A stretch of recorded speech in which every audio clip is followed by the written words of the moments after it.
Hamburgers used to be one of the most feared foods in America, and now we eat 50 billion of them every single year. Oh, we love a goddamn burger, don't we? I mean, it's like sacred to us. There was a study done that shows way more people recognize the McDonald's golden arches over the Christian cross. Gasp! And we're not hooked on burgers or fast food in general just because it's convenient. I mean, fast food corporations have hired Ivy League scientists to create menu items that are so addicting to our taste buds, that our brains can't tell the difference between a Big Mac and crack cocaine. Whoa, I know. Crazy. If you're gonna choose one, I say go with the crack cocaine every time. Why don't they just mix the two together?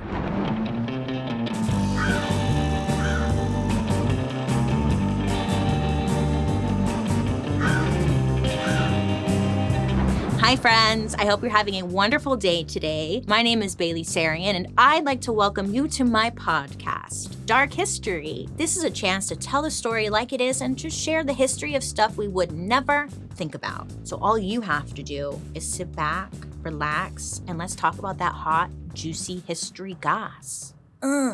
Well, friends, look, today I want to talk about fast food because first of all, I'm hungry. Second of all, it's really important to many of us. 83% of American families eat at a fast food restaurant at least once a week. Even though we're constantly told it's gonna kill us, stop doing that, but you can't because the fries are so good. But let's be honest, when we bite into a burger, you're not thinking about any of those expose documentaries. And we're not worried about the nutrition facts. We kind of know what we're getting ourselves into, right? But look, doesn't everyone deserve a little treat every now and then? Please? Isn't it all about moderation or something like that? For most of us, fast food is nostalgic. And guess what? That's on purpose, babe. Okay, look, fast food reminds us of a simpler time in our childhood when calories didn't matter. You just play outside and run in the sprinklers and nobody thought about saturated fats or high fructose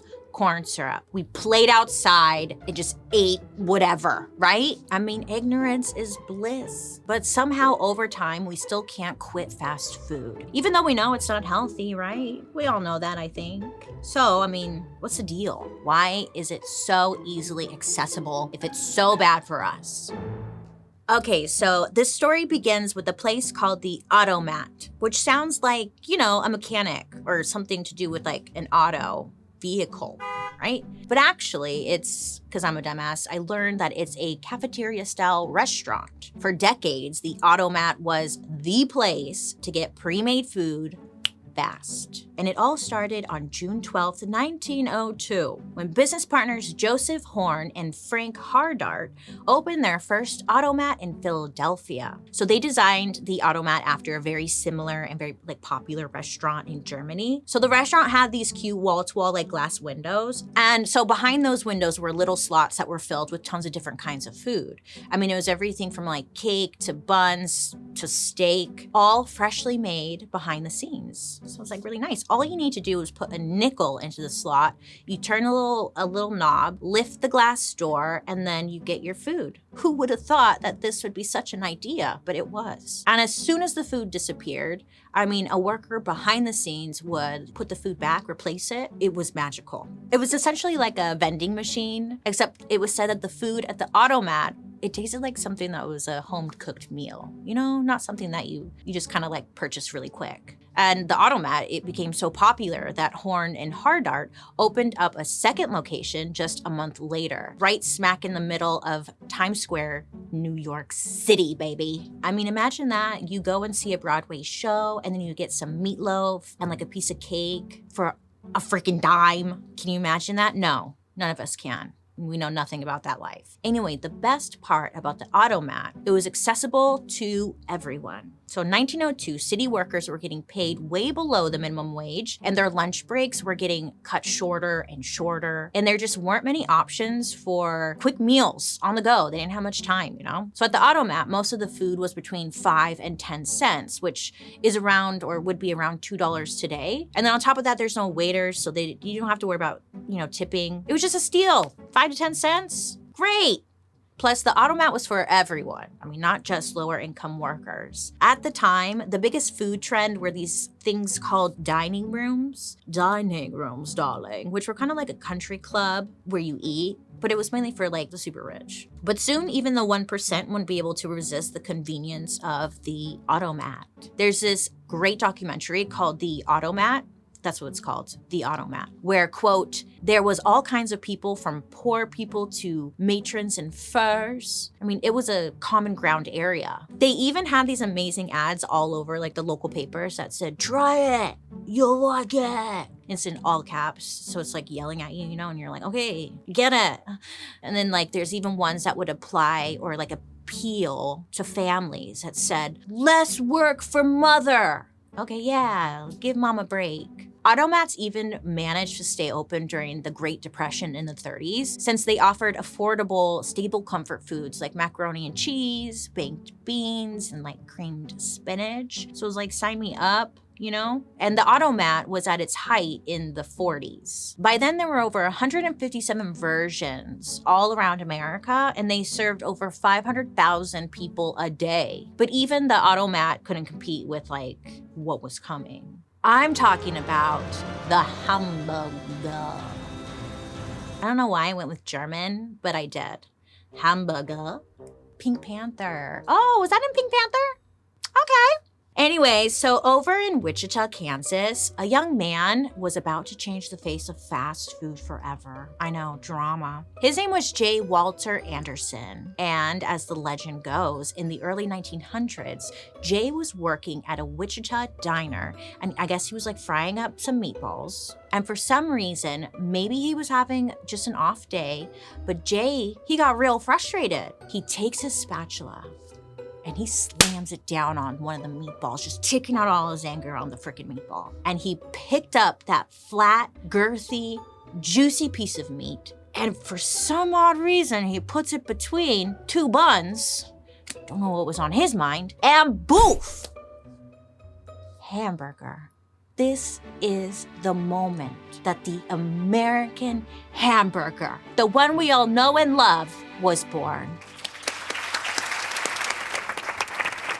You're welcome. Jay was confident in this burger and this idea of his that he ended up opening his own business. So he bought a little stand with 3 stools and hung up a sign that said hamburgers, 5 cents. And anytime he'd get a customer, he would usually try and upsell them. You know, he'd be like, hey, buy them by the sack.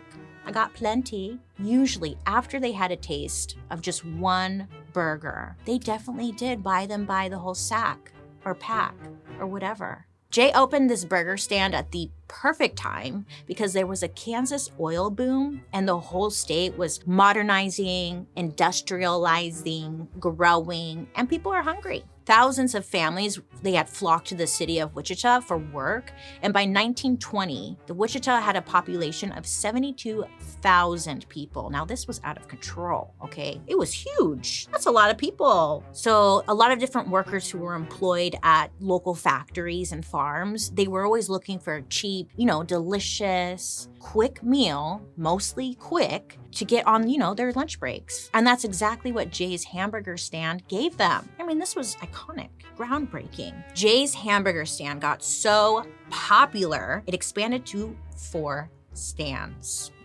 He was even crowned the king of the hamburger by local newspapers. And Jay was even approached by a big businessman to turn his little hamburger stand into a huge restaurant chain. The American dream. He was living it. But Jay's dream had to wait because there was one huge problem. Americans at this time, they were actually afraid to eat meat. This episode and discounts on your prescriptions are brought to you by GoodRx. Hey, are you one of the millions of Americans affected by changes in your insurance status or loss of Medicaid? So complicated, isn't it? Well, GoodRx is here to help. They have easy prescription savings and straightforward guidance for navigating any changes in your coverage. With GoodRx, you can instantly find discounts and save up to 80% on retail prescription prices, which I'm sure you are aware prescriptions can be hundreds of dollars without insurance. It's ridiculous. With these kinds of savings, it means that you will have more money in your pocket while getting your prescriptions. point blank period, as it should be. GoodRx is totally free and also very simple to use.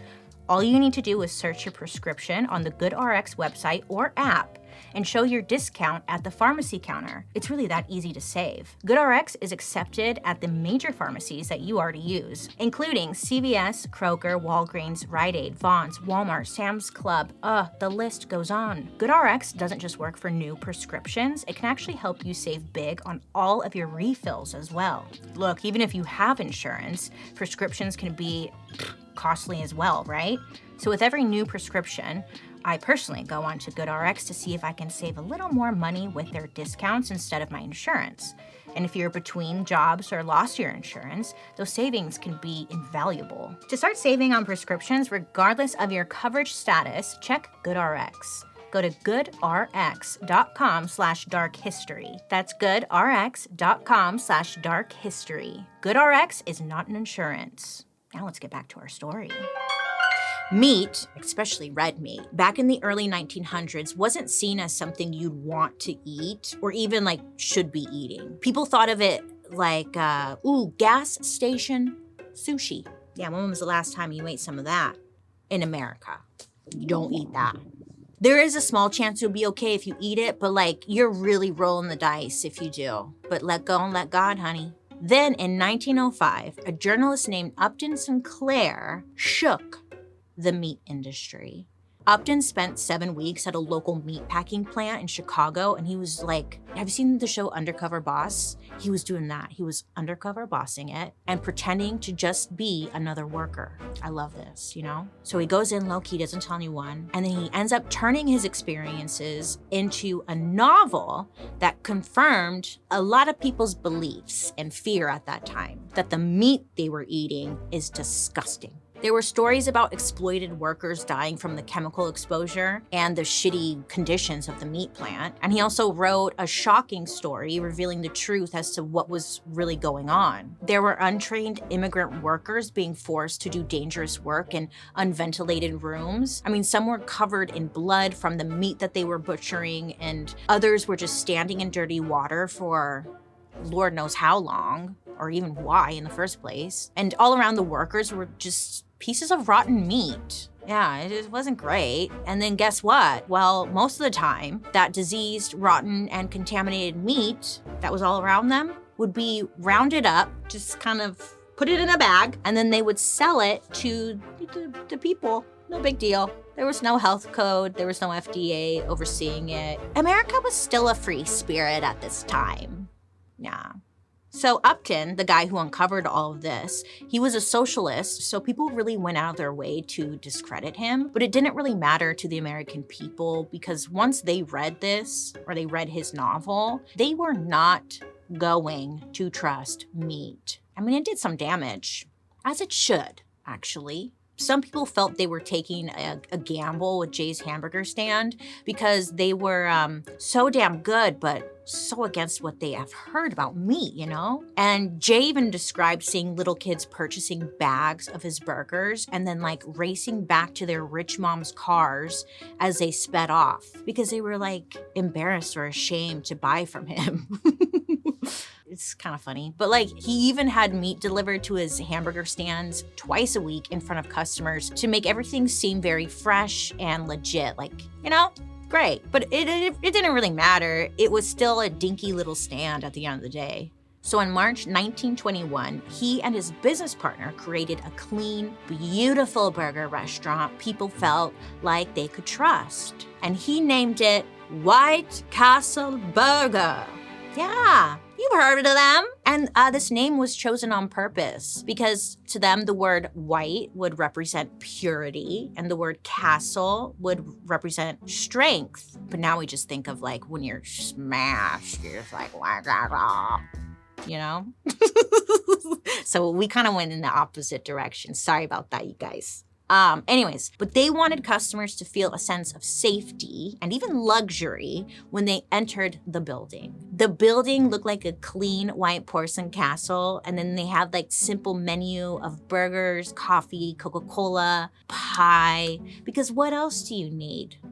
Exactly. Fries before guys, huh, Joan? Tell them.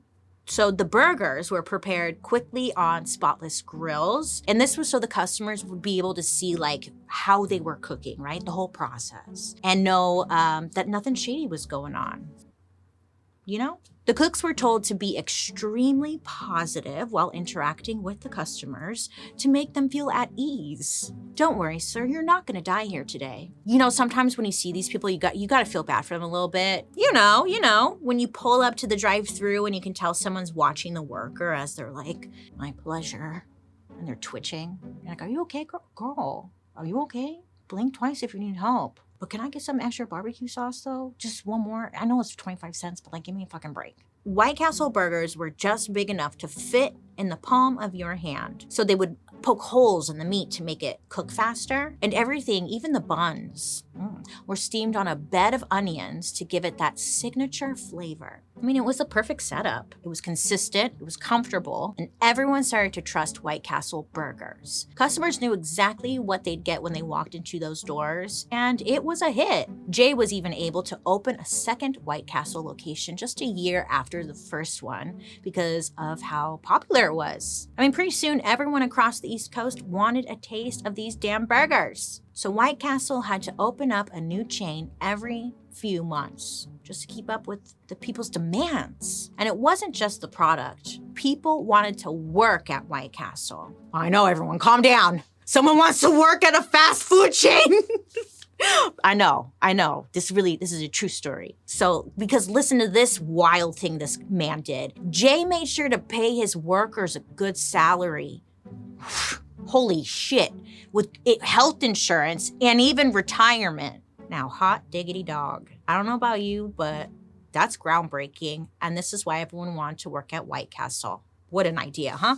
Anyways, fast food historian David Hogan even described White Castle as a safe haven for all. In the 1920s, when many Black Americans couldn't safely enter any restaurants, let alone eat in one, they were said to be welcome at White Castle. And by the end of the 1920s, White Castle restaurants were everywhere, especially New York. I mean, it was a craze. People could not believe this food was so good and also so cheap. This was also kind of a reflection of the changing culture at the time. I mean, the population was growing, technology was advancing, and people just wanted things faster and faster. I mean, no one wanted to sit down at a formal restaurant and order and like wait and then talk with whoever you're with. No.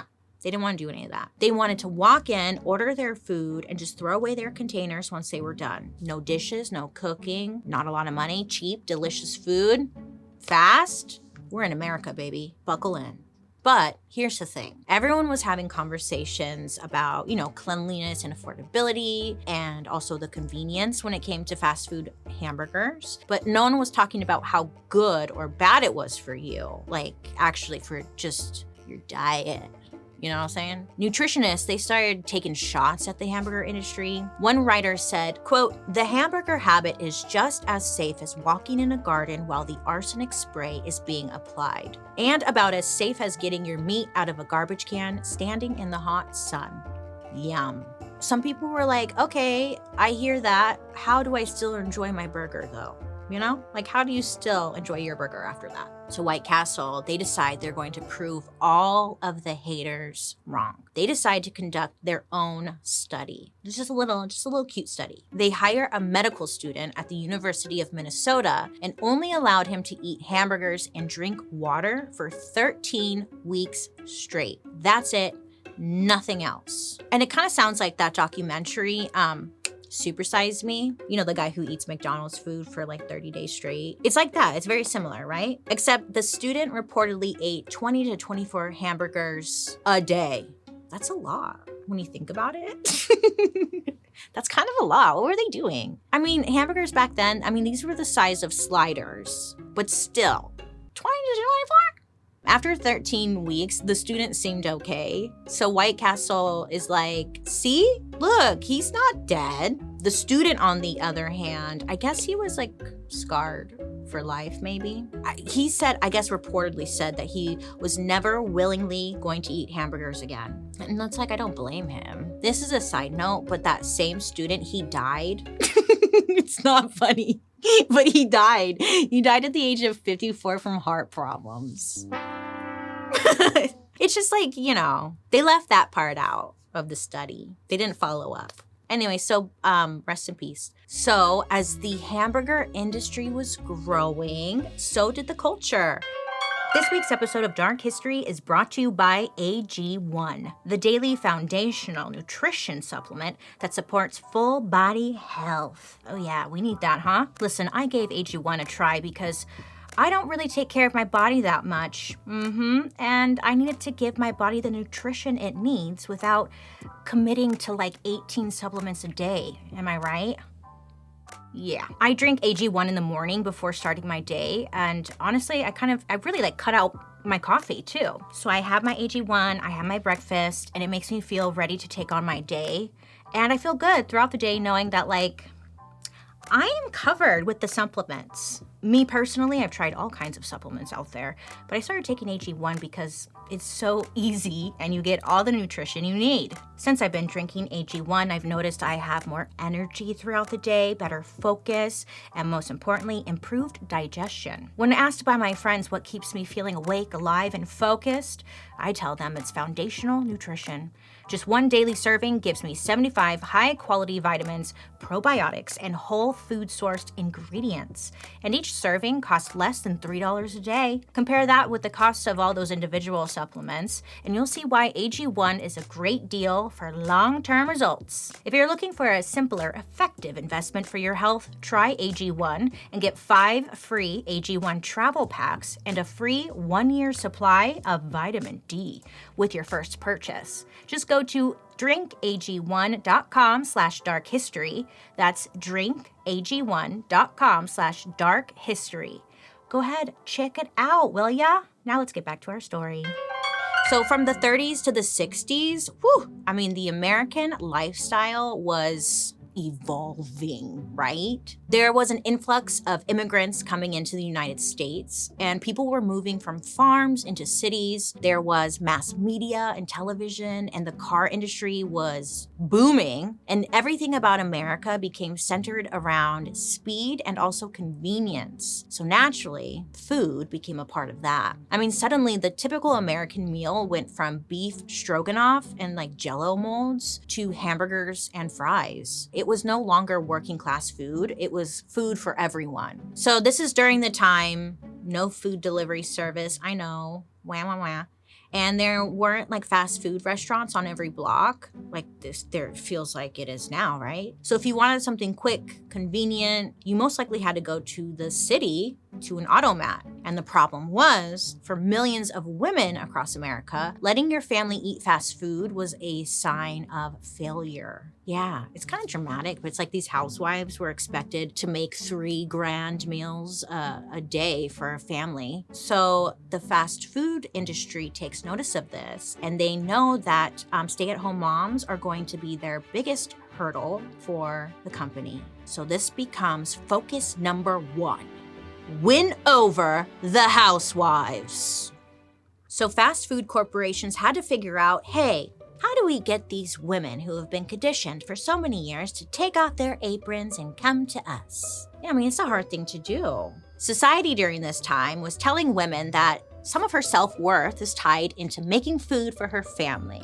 So how is she supposed to let that go? It's not that easy. There was a White Castle ad from the 1930s that showed a man handing his grateful wife a bag of burgers that said, "Give mother a night off by taking home a bag of White Castle burgers." Oh, thanks, Johnny. Like, you're supposed to be flattered.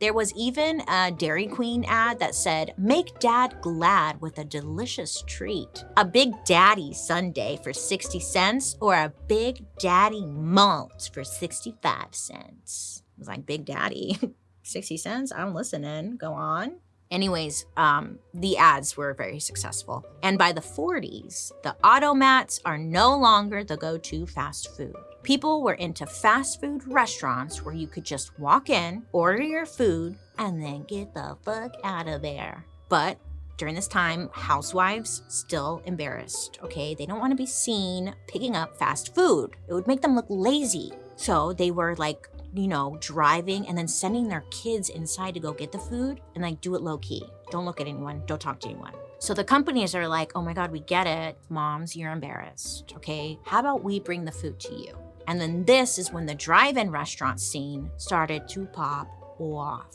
Just all because we're just embarrassed. Oh my God, we're just shy. They cater to us. Look, we're so lucky. Housewives were just pulling in their cars to the front of the restaurant, and then either someone would like run in, get the food, or the food is brought out to them. And eventually there were drive-throughs, and people could pull up to a speaker on the side of the restaurant, place their order without ever being seen, and then get their food and speed off like we do today, right? I do this all the time. I'll be driving through a drive-through. I'm like, don't look at me. I'm wearing a big pajama shirt, someone's boxers, a flip-flop, just one. I couldn't find the other. And then I go drive in like I'm a normal human being. This is when I love the drive-through, For those of us who don't want to be in public, and I love them for it. Anyways, at this point, fast food restaurants were so successful, they were starting to multiply into franchises. So a franchise means a person is allowed to purchase the right of a restaurant concept and use things like their name, their trademark branding, and overall business model. And they really can't even change that much because it's not technically their business to start with. For example, if your uncle purchases a local Wendy's franchise, he has to make sure the restaurant uses all of the same food vendors so it tastes the same. He has to decorate it the same. It just has to look like Wendy's. It's essentially like you're renting.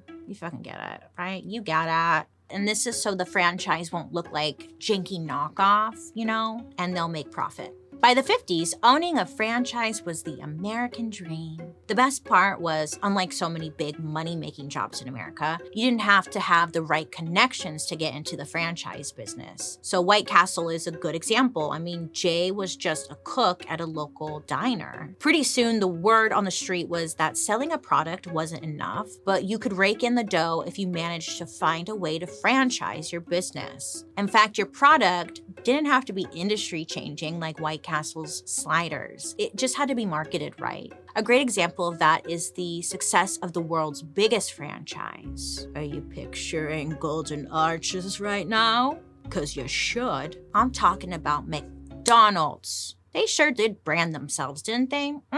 McDonald's is really a part of American history, okay? And I feel like everyone and anyone has covered it, talked about it, right? But what I found the most interesting about the story of McDonald's is how they're considered revolutionary. A lot of people believe that McDonald's changed fast food forever. But when you think about it, they didn't really invent anything new. I mean, they were just really, really good at knowing what people wanted. McDonald's took off in 1955 thanks to a milkshake equipment salesman named Ray Kroc. Ray sold milkshake equipment to Richard and Maurice McDonald of San Bernardino, California. And something about their business just really impressed him. Like, they had a hamburger stand with a simple little menu, but it was in a very popular area. So Ray came in and helped turn this one little burger stand into the McDonald's that we really know today. He took it from like 1 to about 200 different McDonald's. And it wasn't long until quickly, because literally, McDonald's came in, surpassed White Castle, and became America's go-to burger chain restaurant. But by 1961, Ray had like screwed over the McDonald brothers by creating a franchising agreement that basically gave Ray total control. It was so rude. It was honestly very rude of him, okay? And then he left the McDonald's brothers without any of the profits or the name. This whole thing that they started, this Ray, even though we were like, yay, Ray, this guy, he came in and just took it all from them. That's a different story, huh? Honestly, I was like, we really should have saw this coming. Ray was a milkshake equipment salesman. Have you ever tried to get a milkshake at McDonald's or ice cream at McDonald's? The machine never works. They suck. So that's all. The thing that seemed to stand out to customers about McDonald's wasn't its fantastic flavor of fresh ingredients. It was an unspoken promise of what you get when you walk through their doors. No, it's not the creepy clown or the sticky countertops. You'll never get the best burger. You'll always get the same consistent burger every single time. And that was their key. They literally became famous by promising a basic ass burger. And honestly, you kind of got to respect them for that because they knew what they were cooking up, selling, and putting out there, and it was just basic, and they kicked ass, right? Because your expectation isn't really that high. Anyways, from then on, and honestly until now, McDonald's was always the fast food restaurant to beat. And whenever they saw an opportunity for a new customer, they created a new product for them. Okay, for example, many Americans in the 60s were Catholic and they wouldn't eat meat, or they shouldn't eat meat on Fridays, especially like beef, pork, chicken, and turkey. So McDonald's was like, oh, don't worry, you guys, don't worry, praise God. And they invented the Filet-O-Fish. Honestly, that's pretty iconic. McDonald's just kept inventing iconic product after iconic product, like the Quarter Pounder, the McDouble, the Big and Tasty, the McNuggets, blah, blah, blah, blah, blah. And then other fast food companies start popping up and they want to copy them, like Burger King. You know, they were founded in 1957 and their original restaurant name was Insta Burger King. Insta Burger King. Yeah, they were way ahead of their time. Yeah.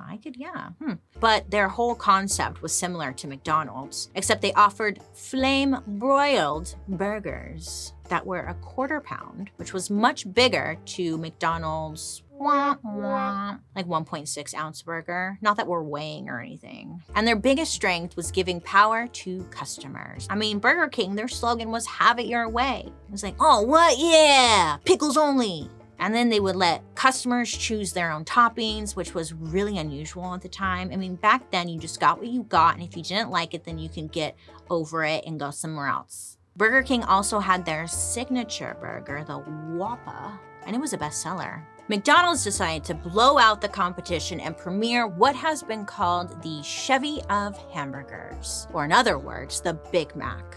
Chevy at the time was like the biggest, best car on the market, so this was like a major compliment, you know? Car comparisons. From the 1960s on, there was an explosion of fast food restaurants popping up all across America. I'm talking KFC, Arby's, Dairy Queen, Pizza Hut. The list goes on and on. And this period of time is known as the golden age of fast food. Each chain, brought something different to the table. Wendy's, they used the drive-through windows and it brought in a ton of customers, so then everyone copied them. Domino's introduced 30 minutes or less pizza delivery, I know, which is still one of the most famous deals in pizza history. If the drivers didn't get your pizza to you in like 30 minutes, it was free. They had to stop doing that in 1993. I guess there were lots of car accidents.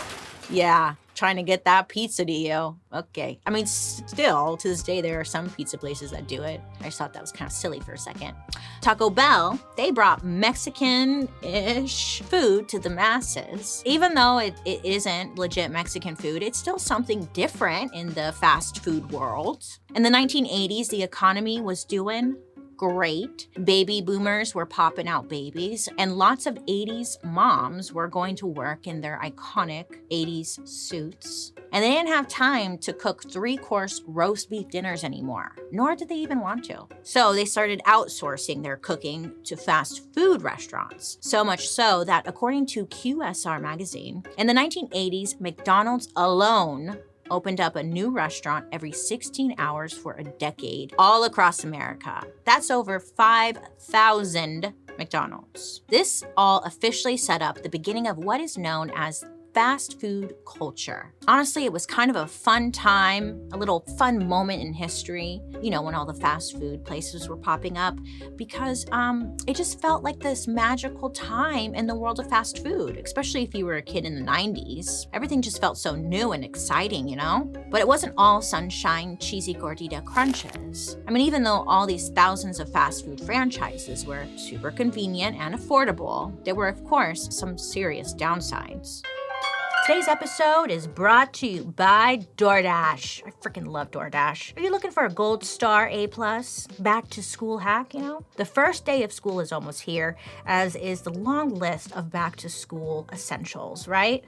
With DoorDash, you can find everything you need all in one place and delivered right to you. With DoorDash, you'll enjoy next level convenience with delivery in the hour, making it easier than ever to get your back to school needs fast. All of your favorite retail, grocery, and convenience stores are on the app, so you can shop everything for your kids' need for back to school. And you don't have to, the crowds of people, right? Whether it's class supplies or pantry staples for paper bag lunches, DoorDash has you covered. I always like those Rice Krispie treats in my lunch personally. Stock up with on-the-go breakfast, lunchbox staples, and brands that they are just gonna love. Don't forget the pencils. Number 2. Shop DoorDash to get everything you need for the back-to-school season delivered right to your door.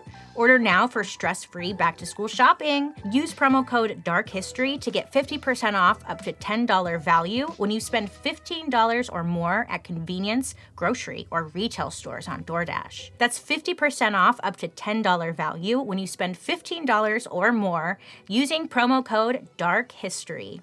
Again, don't forget, that's code DARKHISTORY for 50% off your next order. Terms apply. Thanks, DoorDash. Love ya, bitch. First of all, fast food did major damage to America's diverse culinary scene. In days before the fast food boom, America was a melting pot full of tons of different types of cuisines. It still is, of course, but before there was a McDonald's on every corner, there was more like family-owned restaurants and local markets that would be selling dishes from all over the world. But when fast food became king, it created a huge fan base around meals like cheeseburgers, milkshakes, fries, chicken fingers, nuggets. Those were the things like people were really wanting, And as the big fast food chains expanded, they put thousands of mom and pop restaurants out of business. According to Wendy A. Wallowson, a history professor at Rutgers University, this created something called homogenization. Homogenization. This created a demand for everyone wanting the same thing. Everyone was becoming the same. Everyone wanted the same burger, the same fries, the same shake, And it's true. We love it. And then in 1994 alone, fast food restaurants in the United States sold over 5 billion hamburgers. And this made it America's favorite food. I know. So then it got me thinking, what was going on in 1994? Why did it pop off that hard? And I don't know, but it got me thinking. So all this put extra demand on the beef industry, which is why meat companies like Tyson Foods started to pop off. And then 2 years later, almost 10% of the American population ate at a McDonald's every single day. That's just at one chain. And that's people who are there every day. And I'm guessing the number has only gone up since then. Professor Wallowson says, quote, "This not only affected American culture, erasing once vibrant ethnic and regional traditions, but it was also beginning to influence the entire world," end quote. AKA, fast food is taking over the damn world. Thank you.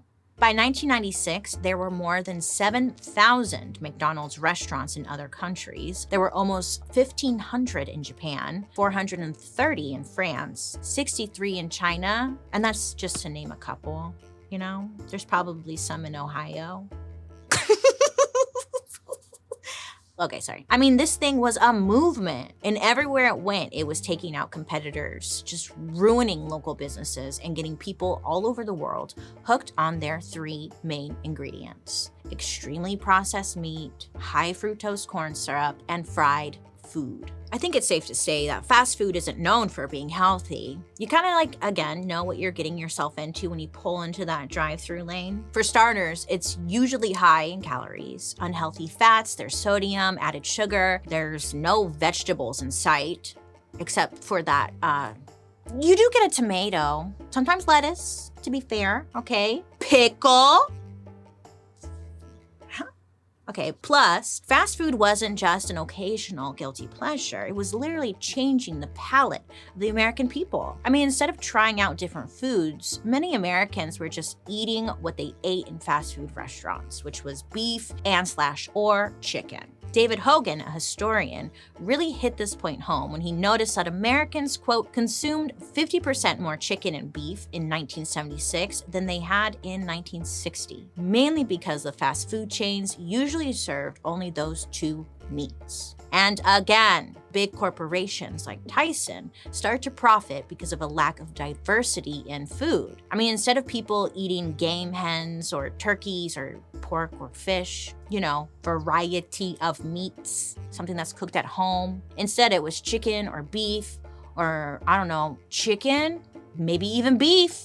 And then the next chicken, beef, fish, don't know her. Only on Fridays. On top of that, according to nutritionists, the quality of the meat, the saturated fat, the sugar, and all the chemicals dumped into these foods to make them available quickly were not good for you. And if almost 10% of a country is eating a processed burger on the daily, what does that mean for America's health, huh? And what about the children? The future health? Well, you know who was thinking about the children? Those fast food corporations, of course. To guarantee lifelong returning customers, they started targeting children. Ah, yes, genius. Because getting into someone's memory is a perfect marketing tool. Creating a sense of nostalgia and happiness is key. So in the 90s, fast food went all out for the kids. McDonald's tried to make parents' lives easier by building literal playgrounds inside of their restaurants. Yeah, because you don't even want to think about the germs in those ball pits. Oh, you'd go in, there'd be something sticky at the bottom, and you're like, I don't need to know. I'm just gonna go play over here now. I mean, when was the last time anyone cleaned those balls? Yeah, there was always some kid stuck in the slide picking his nose, you nasty. But for a working parent, well, it's a babysitter and a meal, all for the low cost of a number 3 combo? Plus Burger King, they had paper crowns. Hello, those were fun. Carl's Jr. had star-shaped nuggets that made fun throwing tools. Do they still have those? They should. Everywhere you looked, fast food brands were whipping out fun, lovable mascots like the Wendy's girl, which she was actually real. She was actually the owner's daughter. They made her look cute. Look, there were all kinds of kid-friendly figures who made their brand accessible for everyone. And it took a while for McDonald's to get there with, Ronald McDonald's. Their original design for him was a fucking nightmare. We talked about him in our Clowns episode. This dude, Ronald McDonald, his look was questionable. It said, hey, I hang out in dark alleyways and I might do things to you, But they rebranded. They eventually got him where he needed to be. I mean, they got Ronald to a place where he became so recognizable that a study done in 1973 found that 96% of American children recognize him. Do you know what kind of power that is? Yeah, it's like he was the biggest celebrity if you were a kid during this time. The only person that American kids recognized more than Ronald was Santa Claus. Both strange older men, huh? What's that about? And look, guess who's back knocking at our door? Oh my God, it's Ronald and his posse. Do you remember the Hamburglar, and Mayor McCheese, Grimace? They are shoving him back down our throats for no damn reason. I mean, they made those damn milkshakes that was making everyone lose their mind. And you saw them on TikTok. And who's on TikTok? Kids. Damn it, they got us again. Grimace, who are you? I don't even know you. He's like, what is he? A blob? And plus, you can't forget the most seductive threat of all, the Happy Meal. Oh. These sneaky little boxes of joy became the gateway to a lifelong affair, a love affair with fast food. They lured us in with toys. Oh, the toys. Oh my God. I went in for those toys. The food, whatever. The toys. I'm talking, remember the limited edition Beanie Babies? The Happy Meal was colorful, beautiful. It made promises of happiness. And before we knew it, we were all addicted to the nostalgic taste of childhood memories. I mean, not to mention the sugar, salt, and fat memories.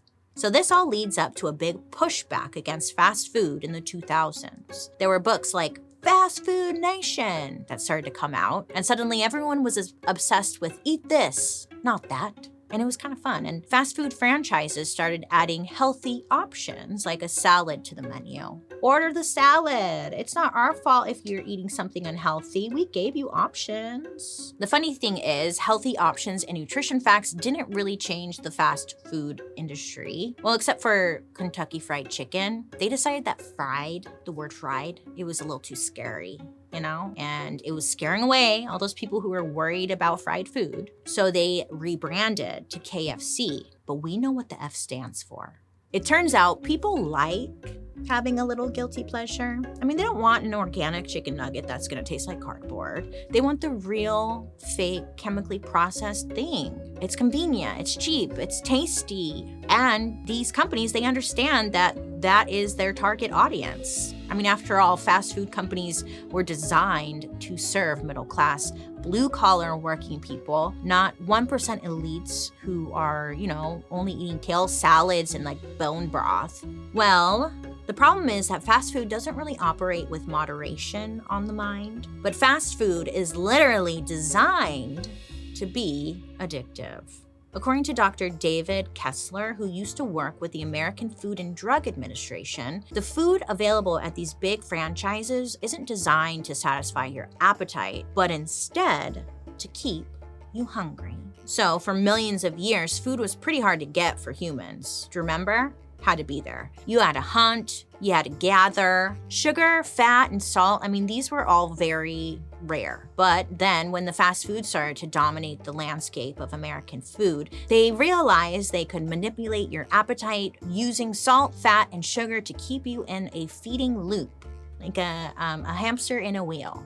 Fast food franchises started specially designing food products that would combine all our favorite flavors in a perfect ratio so that every single bite was perfection. Fat and sugar tricks your brain into stimulating your appetite, and salt leaves you hungry for more. Bada bing, bada boom, you're in, right? And by doing this, fast food keeps their customer reaching for more and more food than they technically need. I mean, it makes sense. Can you just have one French fry?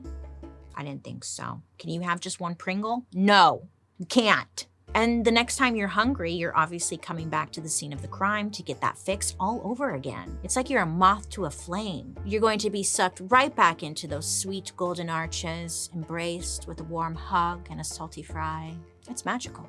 I think the best example is chicken nuggets. The factory that makes chicken nuggets, they first deep fry them, and that gives the chicken a coating of fat. And then it's frozen, because then it gets delivered to the fast food restaurant. And when it's time to serve the chicken nuggets, they get fried again. So it's just like another layer of fat. The nugget finally gets to the customer and is served with a variety of dipping sauces. All of them have freaking a ton of sugar in them, but they're so good. Ketchup, so much sugar. Give it to me. Pour it on me. Rain on me. Yes. Barbecue sauce, don't get me started. Ooh, and then you pair it with an ice cold Coca-Cola, and you even have the option to supersize it. I mean, obviously it's to share for yourself, right? Yeah, suddenly, next thing you know, you aren't even eating because you're hungry anymore. You're eating because it's fun and it feels good and it's delicious. But all of this leads to overeating. The fries are flying, you're in a frenzy, and when you finally come to your senses, you're surrounded by empty ketchup packets in a parking lot like some kind of potato junkie. But listen, I'm here to tell you, it's not your fault. I mean, it kind of is, but it's not. We all have choices in life, right? Blah, blah, blah. But these fast food companies, they're not messing around when it comes to keeping you a loyal customer. Many of our favorite franchises use literal food scientists to create these delicious recipes. Now, these are some Ivy League food scientists I'm talking about, and they're hired specifically to figure out how to get that perfect golden ratio in every bite.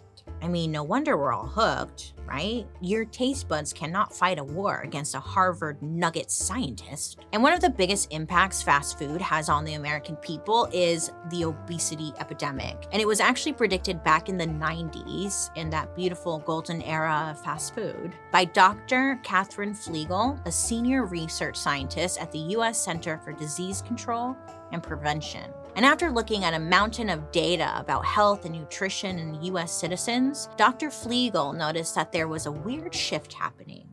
Today's episode of Dark History is brought to you by Rocket Money. Hey, you know what's crazy? Over 80% of people have subscriptions that they've completely forgotten about. I said 80%. Yes, I did. That means more than likely, you're one of them.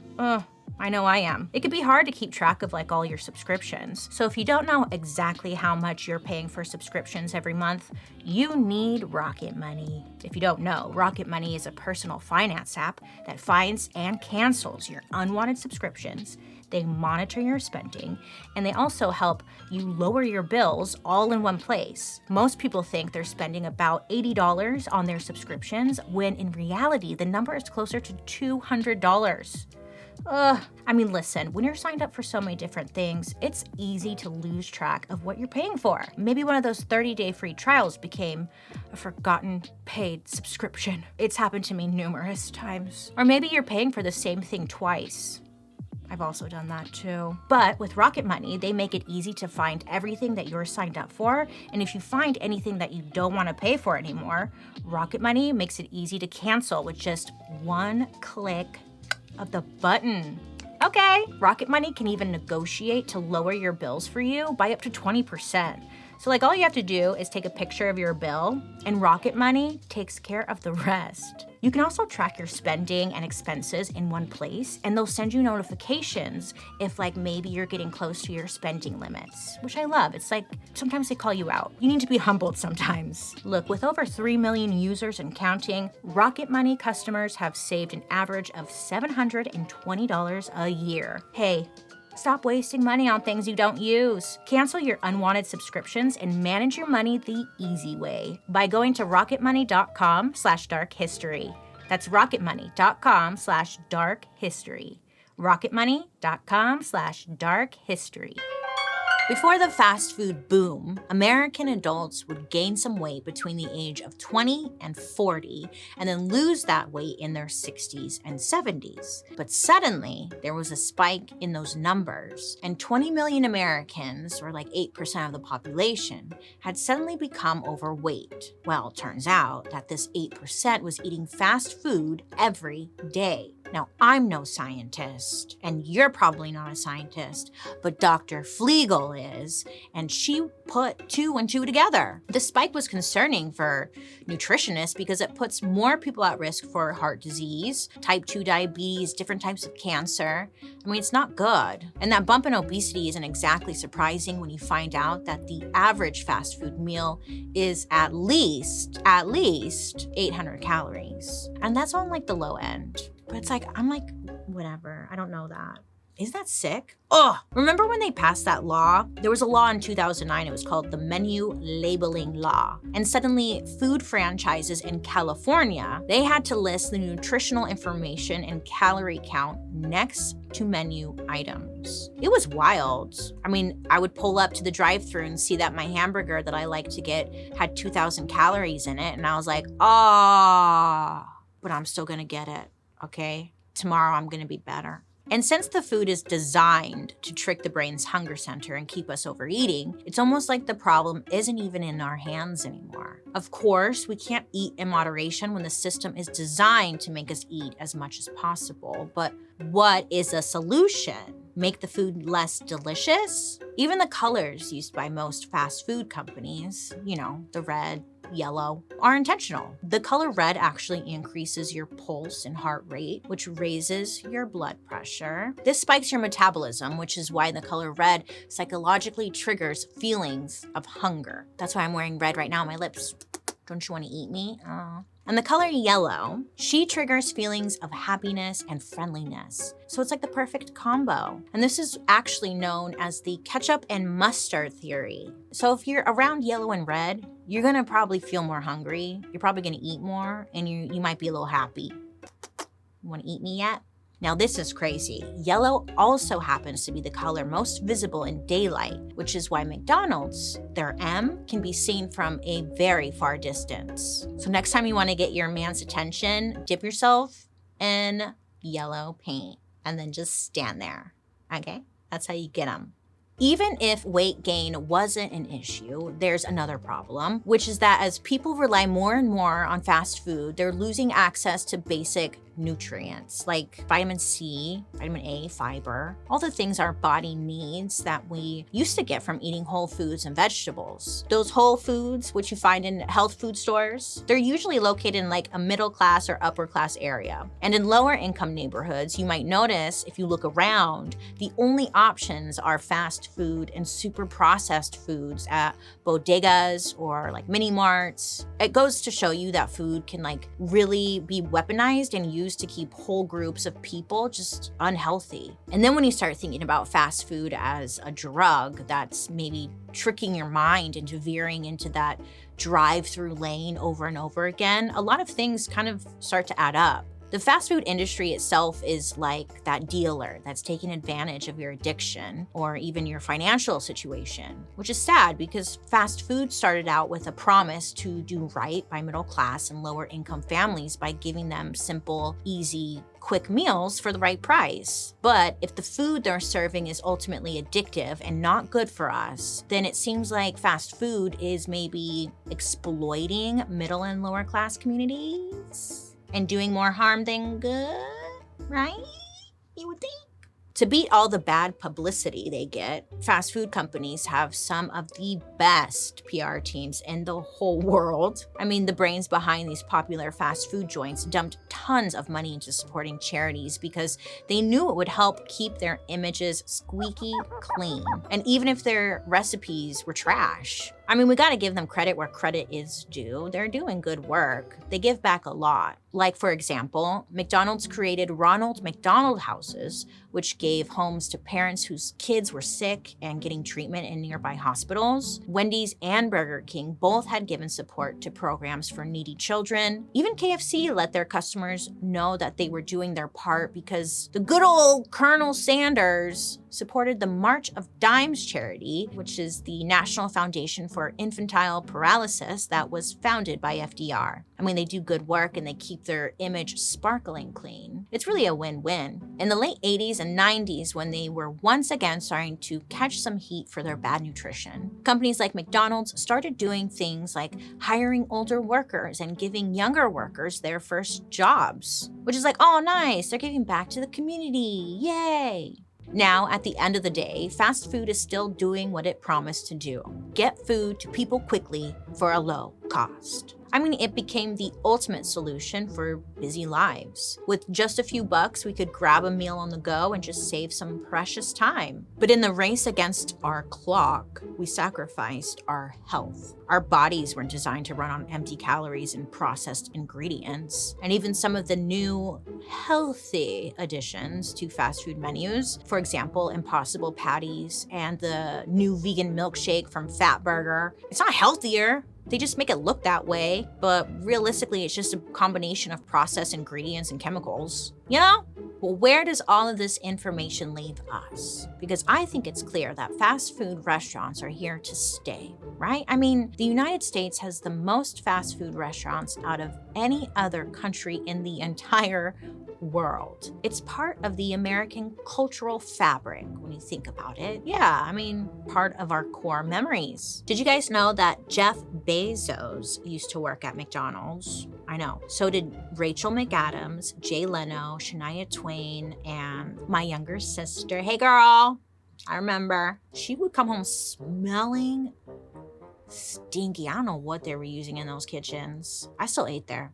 Even President Barack Obama worked at Baskin Robbins. It's an honest American job, and the people who started these empires are like our corporate fast food founding fathers. Put them on a mountain somewhere, huh? I mean, they proved the American dream was real. But is it still? I don't know. And is fast food more strategic than we realize? I mean, the fact that there are food deserts out there and people who literally rely on fast food to get most of their meals and just through the damn week is just a reality in our country. And who can blame us if Ronald is getting into our heads at a young age and getting us hooked on his engineered to be delicious burgers? We got hooked. We got snatched. We got trapped. And honestly, it was like, oh my God, fast food is like a toxic boyfriend. It is, like you just can't break up with them. You're like, I can do better than you. I don't need you, I'm never coming back. And then you wake up, you go a few days, and you're like, oh my God, I just like really miss him right now. He's just like was really nice to me and he was there when I needed him. But just like your toxic boyfriend, sometimes it's available all of the time and they're on every freaking corner because it's like your memory of them. You're like, oh my God, we made out on that corner. I mean, McDonald's is even texting me now. I was pressured into downloading their app and now they text me when they're having special deals. And it'll be late at night too. And they know I'm up. 2 a.m. free fry promo. Really? You're gonna tempt me like that? You are gonna send me some spank bank text worthy shit? What do we do? What kind of shenanigans have we gotten into, huh? Do we boycott them? Honestly, no, that's not gonna happen. Let's be honest, that's not gonna happen. And look, they've already got us in their clutches, you know? In their greedy clown hands. So how do we unlearn everything they've taught us? How do we detox off of it? I mean, those withdrawals off of sugar and all that bullshit, I'm not ready. I don't know what it comes down to. And that's where I'm just gonna ask you guys. Because look, this is a community where I wanna hear what you guys think. We know that's a problem. We know it's not good for us. It's available on every corner. You know a fast food spot you can go to right now, right? So, okay, if all of it's bad, none of it's good, why do we still allow it? Let me know. Thank you. You know, look, I don't have all the answers. I just like to find out information and learn about it and then just regurgitate it back. And at the end of the day, I mean, no matter how hard I try, you will probably catch me at a Jack in the Box. I'm sorry. They have a really good salad. I know that's not what you go for, but I do enjoy their salad. And I love McDonald's. You can find me at McDonald's 2 a.m. easy. I love a fry and a milkshake. Anyways, thank you for learning with me today. Wasn't that fun? Now treat yourself. Or don't. Remember, don't be afraid to ask questions to get the whole story because we deserve that, don't we? And I'd love to hear your guys' reactions to today's story. So make sure to use the hashtag #DarkHistory over on social media so I can follow along. Join me over on my YouTube where you can watch these episodes on Thursday after the podcast airs. And while you're there, you can also catch Murder, Mystery, and Makeup. I hope you have a good rest of your day. You make good choices, and I'll be talking to you next week. Goodbye. Dark History is an Audio Boom original. This podcast is executive produced by Bailey Sarian, hi, Junia McNeely from 3 Arts, Kevin Grush, and Matt Enlow from Maiden Network. A big thank you to our writers, Joey Scavuzzo, Katie Burris, Allison Philobos, and me, Bailey Sarian. Production lead, Brian Jaggers. Research provided by Xander Elmore and the Dark History researcher team. Special thank you to our expert, Simran Graywall, and I'm your host, Bailey Sarian. Social comments. Kai said, quote, I promise you I love Bailey. Thanks. But Joan keeps me cackling. Joan, I get it. Honestly though, Joan, you've been coming through with the looks. I think I need to step up my game. And yeah, I don't blame you. Joan has been looking great. Tap to have sex with me said, quote, your kindness is a balm to all who encounter it, end quote. Aw, tap to have sex with me. You're so sweet. And yeah, I will tap to have sex with you. Ms. Afro Queen commented on our Red Summer episode from season 2 saying, thank you for this. Sadly, if you keep digging, you will find a whole lot more of similar stories. I'm not sure if you did this yet, but research the Devil's Punch Bowl in Mississippi. It's just sad and sickening. Ooh, Misa, I am intrigued. The Devil's Punch Bowl? It's a very intense name. I will be looking this up and we'll circle back. Bye!